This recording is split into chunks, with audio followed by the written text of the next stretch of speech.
Come, come, ye saints, no toil nor labor fear, but with joy wend your way. Though hard to you this journey may appear, grace shall be as your day. The mic is open now to any of you who would like to come up and say a few words to Michael to thank him and tell him what he means to you. Please keep your comments brief. Have you come across in your researches any time where somebody was called into the 12 apostles or any quorum of the 70 who has declined that call? And if so, what are the circumstances? I'm specifically mostly interested in modern times, but even the earlier church. If I remember correctly, Reed Smoot, who was a U.S. Senator, declined to be a counselor to Heber J. Grant.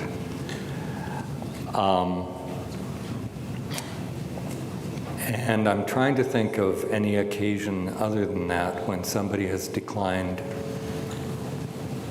the offer, and I don't remember any others. And President Grant did not begrudge Reed Smoot that decision, because Reed Smoot, he felt, was the most important Mormon in the world because of his role in the U.S. Senate. He was a senior policymaker. But as I think I'm correct in that he offered that to to Reed Smoot, and Reed Smoot said he'd rather not. I told my story a little bit before, just that I thought I grew up knowing a lot about church history, but the day that I was called as a seminary teacher in Seattle as I worked for Microsoft, and decided that I wanted to be the best possible seminary teacher that I could, I stumbled onto the works of, at first I started with the Institute Manual, and then I went to the works of Leonard Arrington and official church history sources. But quickly I stumbled upon other resources, Fawn Brody and Juanita Brooks and Richard Bushman, and eventually I came to your works, Michael. And I have to say that they were challenging to read, as you said, and sometimes they caused me to almost tremble in my shoes, because the version of the history that I had been taught was so different from what the historical record bore. And I have to admit that as I read many of the books that you wrote, it was very uncomfortable, and it made me very angry, and it made me very sad to kind of realize that the Pollyannish life that I had envisioned and the church that I had loved so much had a dark side. But it was important for me in a couple really significant ways. The first is that I guess as I've lived life, I've realized that that's often the way life is. And when I was holding on simultaneously to a church that I idolized and idealized, and leaders that I idealized, yet I was grappling with difficult things in my own life, I think having that idealized view of the church and of the leadership only served to make me feel worse. And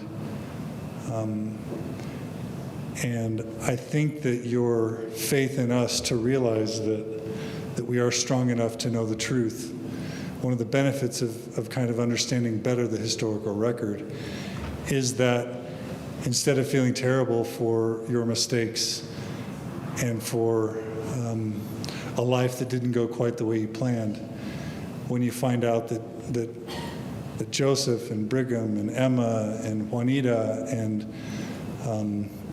Fawn and David O. McKay and so many people, and you yourself, people that we would admire and respect, had many challenges and frustrations and disappointments, and were also wonderful people.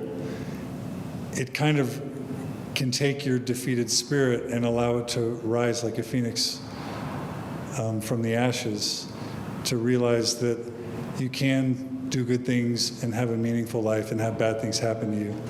And these people that you used to idealize are now people that you can love and respect and feel a community with that you wouldn't otherwise feel. And that's a gift that I feel like you've given me. But I think the biggest gift of all that you've given us, other than helping us know the truth, is being willing to sacrifice for what you believed in at such a tremendous personal cost. And when I started my podcast in 2005, I was really scared. People said, you shouldn't talk out loud, you shouldn't say these types of things, you shouldn't interview these people, you're going to get excommunicated, they're going to take your membership away from you. And it's 2011, and I've had a couple meetings with my bishop and a meeting with my stake president, or a few meetings with my stake president, but I've remained completely untouched. And I feel like the people that I've been able to give voice to have been able to help a lot of people work through their own challenges. And I ask myself, why is it that I haven't been bothered? And I think I know the answer. It's because people like you were willing to take the bullet and were willing to take the heat early on. And through the lessons of the backlash and the negativity, and probably the seared consciences of those who were involved in your excommunication and others, you paved the way so that we could be here today. And I'm sure that in 1993, when that excommunication happened, it was a very dark time. And in some ways, the light of what Leonard Arrington and others had tried to hold up for the world felt awfully dim. And it wasn't, that light didn't come back on or gain in its brightness for many years, probably a decade or two. But I guess I just want to leave with this idea now, Michael, that the light that you helped light and that others like you helped to light is now burning very, very brightly. Your work is blessing the lives of thousands and thousands of members of the LDS Church who knew in their hearts that the record that they had been taught wasn't accurate, who wanted to understand the real story. And if they were going to have a faith at all, it was going to be a credible one. And if they weren't going to have a faith, they wanted to know what the real deal was. And I think people deserve the right to know what they're covenanting to know what they're committing to. I don't think that it's right for people to make promises and commitments to things when information has been withheld. And I think that's just a basic value. And you stood for that. You stood for that strong at a great personal sacrifice. And we are all your beneficiaries. And that is why we wanted to bring you here today. And I just wanted to thank you and give you my thanks. Thank you. So thank you, Michael. As I've been trying to gather my thoughts, I realized that John just articulated a lot of what I was kind of thinking as well. The name D. Michael Quinn, for the traditional Mormon person who knows what that name is, I think we probably know what the connotations are. And it's just interesting to me to see the stark contrast of what I see. And the biggest reason I came here tonight, you've been kind of an enigma to me to figure out, and just as many people have found your literature to be destructive to their faith, I just wanted you to know that there's a lot of people who view your example and your testimony and your light as inspirational on the flip side of that coin. Thank you. And to see somebody like you that, like John said, living the dictum, do what is right, let the consequences follow. just a striking example of integrity, and I just greatly appreciate that, and it's very inspirational to me. So thank you. I was very touched to hear your feelings about going to church and taking the sacrament. And I just wanted to let you know that you are not forgotten around that ordinance every Sunday. When the excommunications occurred in 1993, I followed the role of I followed a friend of mine, Fred Voros, who started taking the sacrament twice every Sunday, once for himself and once for those who'd been excommunicated. How many years has that been now? 15, 16 years I've been doing the very same thing. And every single Sunday, most Sundays, I specifically mention your name when I do it. Thank you. We are still thinking of you. Thank you. It's kind of like a rammy-umptum up here. This is not what I'm used to. I haven't had many answers to prayers in my life, but I've had a few. One was when I proposed to my wife. That was one grand inspiration. And another one was when a few months later, about a year later, when I was really struggling to know whether the church was true or not. And I climbed up Mount Olympus, and it seemed like the prophetic or the thing to do, climb a mountain and pray. And I did that, and I was led to dialogue, which led me to Sunstone, and that was my answer, which was, it's not either all true or all false. There's this nice group of seekers they're really seeking after truth, and without compromise. And so I felt that was one of the grand answers, and for me. And anyway, I went to Sunstone, and I went to a session where you were talking about post-manifesto polygamy, and I was like, wow, this is huge. This is big. And I was blown away by the data and your command of knowledge and information. I don't know if you remember, but afterwards, we went up to a hotel room and you answered questions, and I just sat there and absorbed it. I didn't answer any questions or ask anything, but totally blown away. But since that point in time, I've had amazing awe for you. And then last year, I decided instead to be a consumer of scholarship, I thought I ought to try to do something on my own. And so in my own meager way, I wrote a Sunstone paper, and then when Mary Ellen informed me that you would be the respondent, I was first shocked and scared, but then I felt very honored, and I was very thrilled to have you reply to that. And I've always admired you and continue to do so, and I appreciate your impact in my life. Thank you.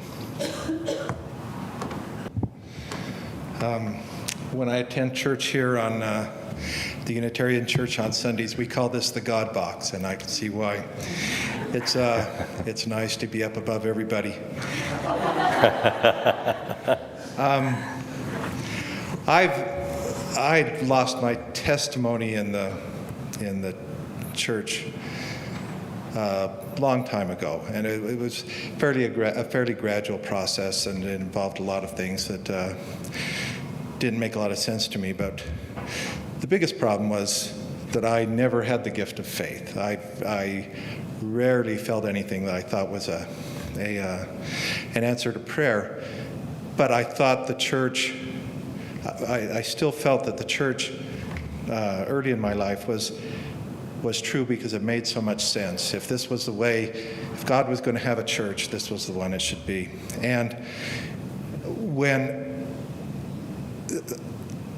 I guess starting with reading Von Brody and some other things 20 or 30 years ago, I began to question things, and eventually it became difficult for me to believe, but I kept trying as people who enjoy the church, who are deeply embedded in the church, whose families are part of the church, as I think we often tend to do. But what I did find, and have come to realize really later in my life, is that the search for truth seems to lead people to the outside. And that's what really impressed me. I mean, I grew up with the lessons of martyrs within the gospel who sacrificed greatly for belief in the gospel. But then I began to learn later on of people like Michael, like others in the September 6th, and other people I found through John's community. And I want to take this the opportunity to thank him for the great work he's done. It's really brought me here. But I am deeply impressed with the people that I've seen struggling against the culture, but insisting on searching for truth. And I think, people like that here in this building tonight, and people who are struggling to find out what really is true and or not. We need examples. We need icons. And Brother Quinn, that's what I see you as. And Brother DeLynn, I see that the same thing with you as people who are willing to show true integrity when the easy path would be to go along with the way of the church. And I really do deeply appreciate that. Thank you both very much. Thank you.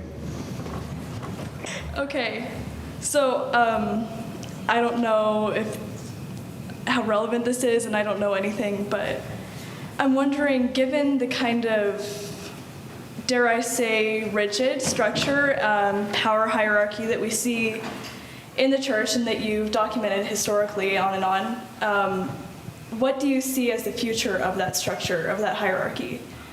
Is it going to change? Is it going to dissolve? Is it going to come to a greater recognition of what we're uncovering now, or? Well, first of all, historians aren't very good as prophets. I've said that frequently, and I need to reaffirm it.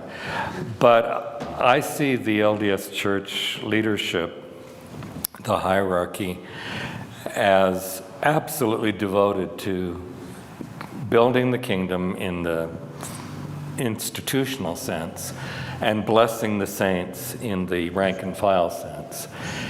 And I don't think that it is fair at all for anyone to assume the worst possible motives of power or anything else, that's what motivates these men. These men are absolutely committed to God, and as they understand it, the best approach that they can think of for the church. But I do believe that there's been a rigidity that has been detrimental, and if they, in their private misgivings, might regard it as detrimental, as it has occurred in the past, I think that the direction that the church will take is that the leadership will become more responsive to the international needs of the church, more than just building buildings and taking flights, but giving a greater autonomy to local members to provide a kind of local flavor to the LDS Church that they experience. And I believe that the good-hearted men that these men are, for the most part, there may be exceptions, but I really think that these men have the best of intentions, that they will be increasingly aware of the lost saints, that they don't reach in the way they've been trying to reach. And these saints are lost not to God, and they shouldn't be lost to the church. But a lack of sensitivity, I think, has driven them to feel that they are lost. And I believe that the leadership of the church is going to be more responsive.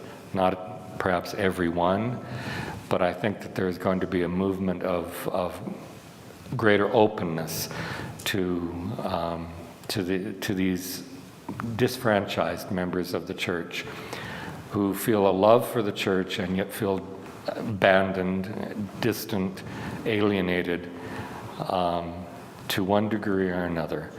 And I hope that the leadership will be more responsive and not assume the worst motivations for these people and not assume that it's their fault, but be willing to listen to their point of view. From what I can see, Michael Quinn would be considered a historian's historian. And as I've listened to everything tonight, the thought that I had is I hope that there is somewhere on this earth, I don't know where, a young historian who is going to come along and tell his own story, Michael Quinn's story, in the way Michael Quinn writes history. And I hope that Michael Quinn leaves a record that becomes available and that someday, probably after some of us are gone, I'm about Michael's age, not quite, but there will be a biography of him that will move people in a way that few stories ever have. And maybe there's someone out there doing this already. I don't know that. But that has been the thought running through my mind tonight, is this is a story that demands to be told, that should be told, and that will make a difference in many, many lives.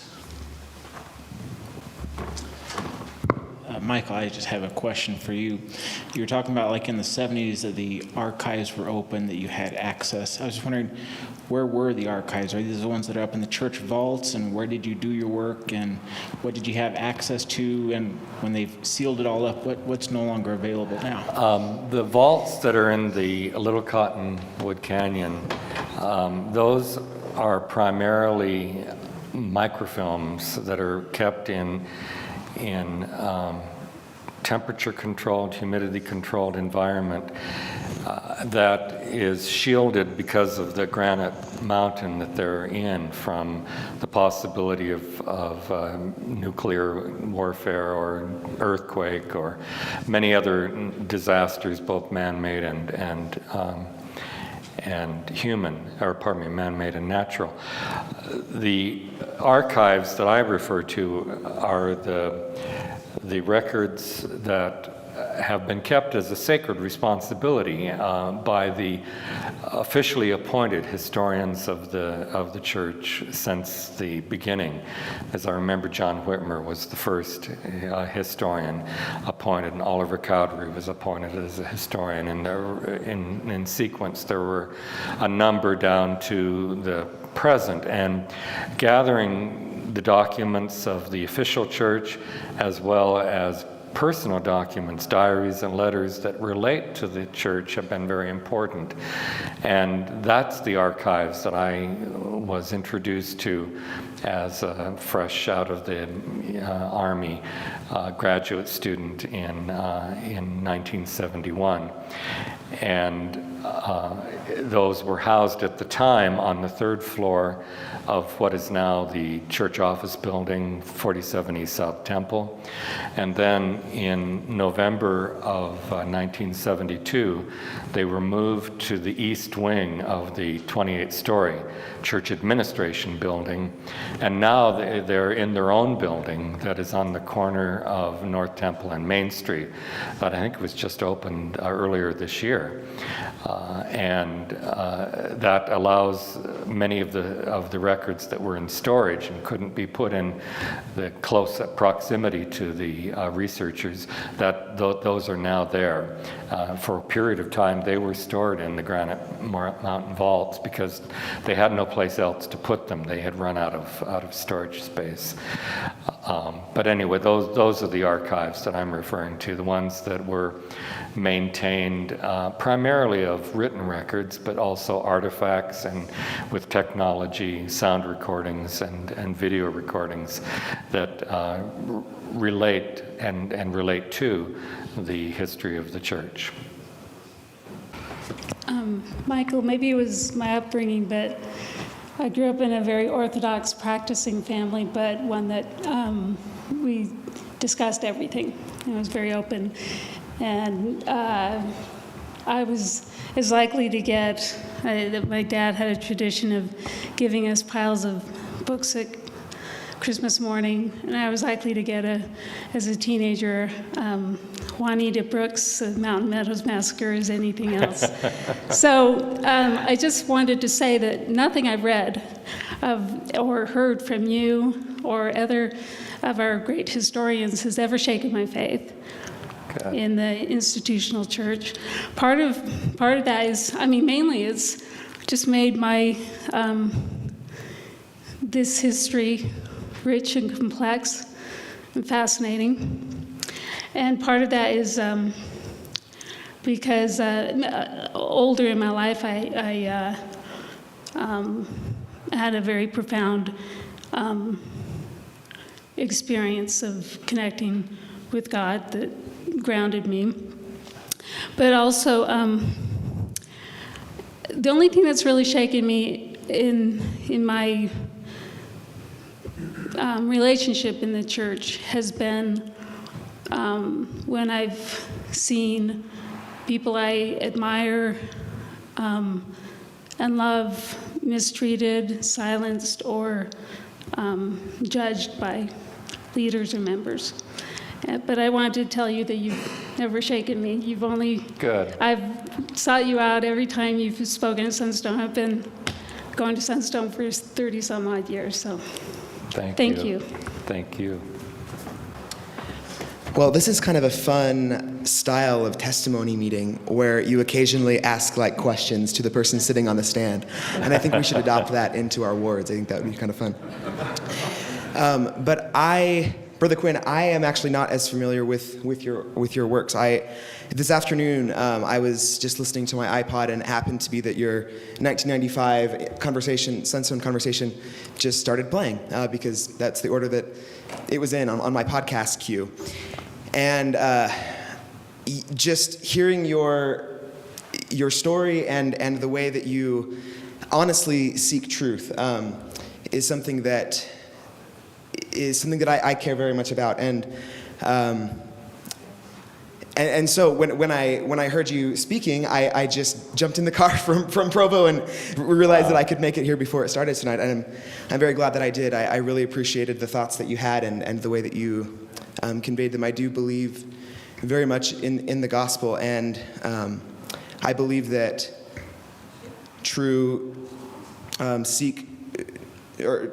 seeking after truth is not a destructive thing. I found John's podcast before my mission, and it really helped me to change some things about my testimony before I went out. But I'm very grateful for any time that I've learned something that has had a chance to shake the way that I currently view things. And I look forward to being shaken up even more, because I think it is a wonderful expression of faith. So thank you very much. And I do want to ask one question, maybe, if I might, about something you said about earlier tonight about putting things on the shelf.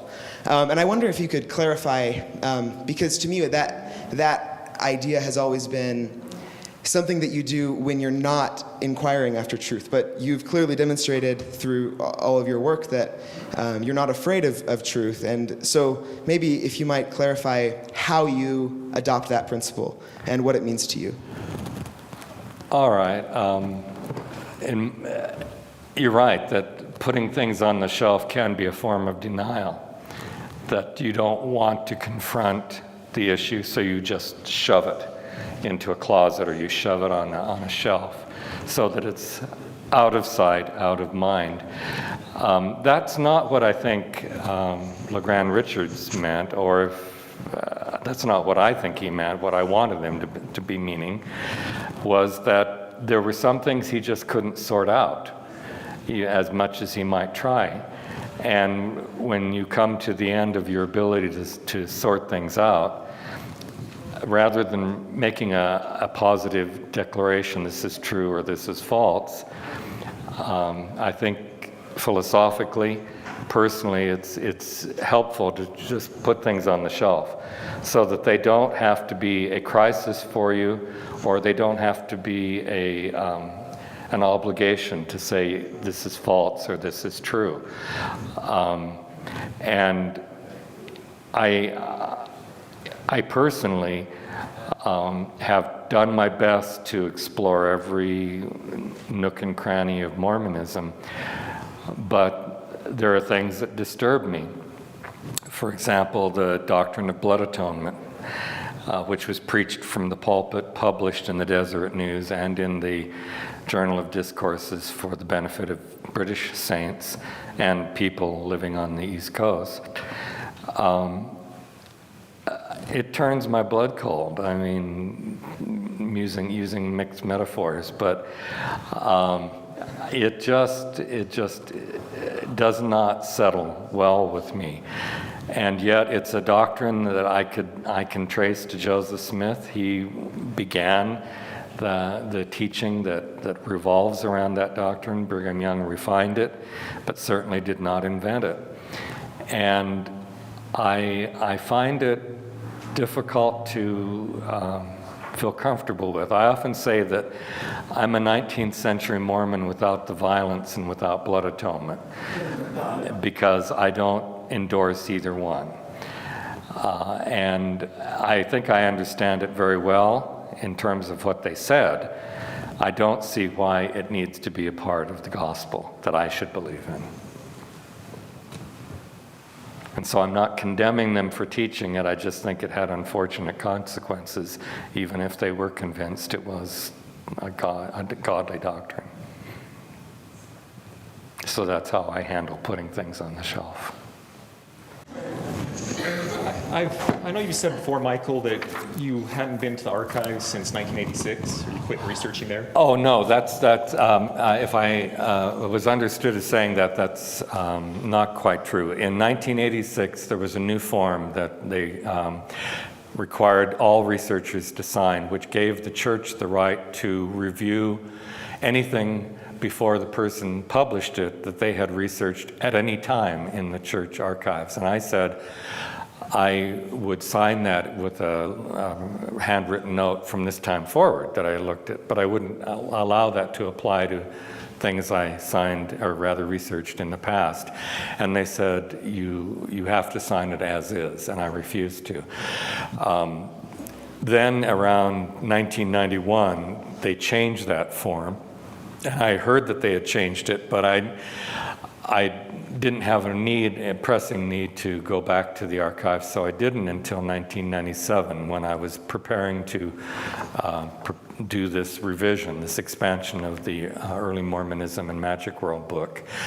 And at that time, there were things I knew I needed to look at in the archives that I had learned were there since I last did research.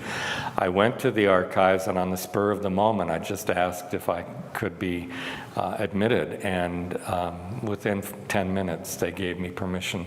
And so I have there's a form that you have to sign and be approved to do research, I think, on an annual basis now. And I have done that over the years, but I have on and off been doing research at the archive since 1997. And what are your thoughts towards the new perceived openness of the church archives under Elder Jensen, with like the Joseph Smith papers? Is there anything that excites you about Mormon studies at all? Oh, yes, and I think that the publication of this series on the volumes on Joseph Smith is a remarkable demonstration of the leadership's confidence that the membership of the church is not going to be startled or disturbed or detrimentally affected by any controversies that happen to be in the documents that they find and present, whether they're legal documents or whatever. But not everything that was available under Howard W. Hunter as church historian. When I first came into the research at the church historian's office, not everything is available now that was available then. Much has been made more available. Some restrictions that were in place in the 1980s have been lifted or been modified. I think that's very positive, and I'm pleased at the directions that I see the what's now the LDS Church History Library going. I can only applaud them. Thanks everyone for being with us, and I don't really know how to articulate the feelings I have, not just for Michael, but all of the people like him who have the courage to stand up for what they really believe in and say it from their heart and write it and mean it and not back down. So thanks, Michael, for doing that for us and setting that example. So thank you. Everyone stand. Give him a hand. Thank you.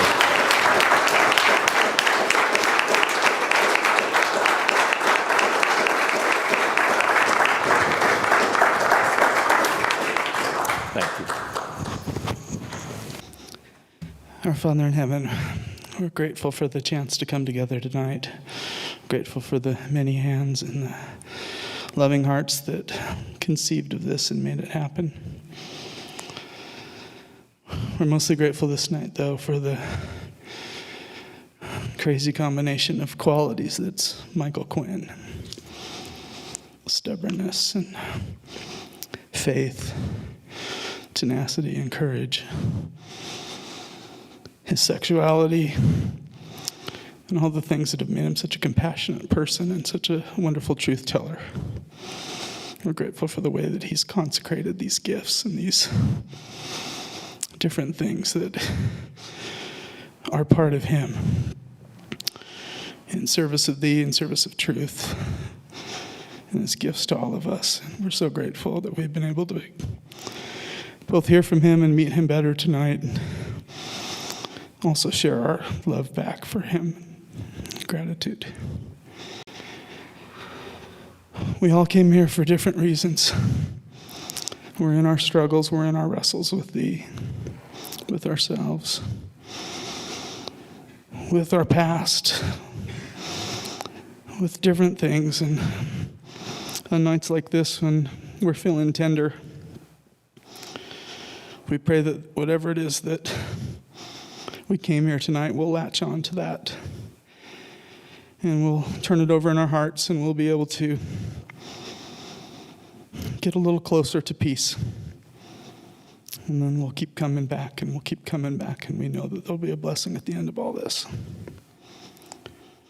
Again, we thank thee for this evening. We're thankful for John. Thankful for the Open Stories Foundation, all the different events, conversations. Help us drive home this night safely. And we say these things in the name of Jesus Christ. Amen.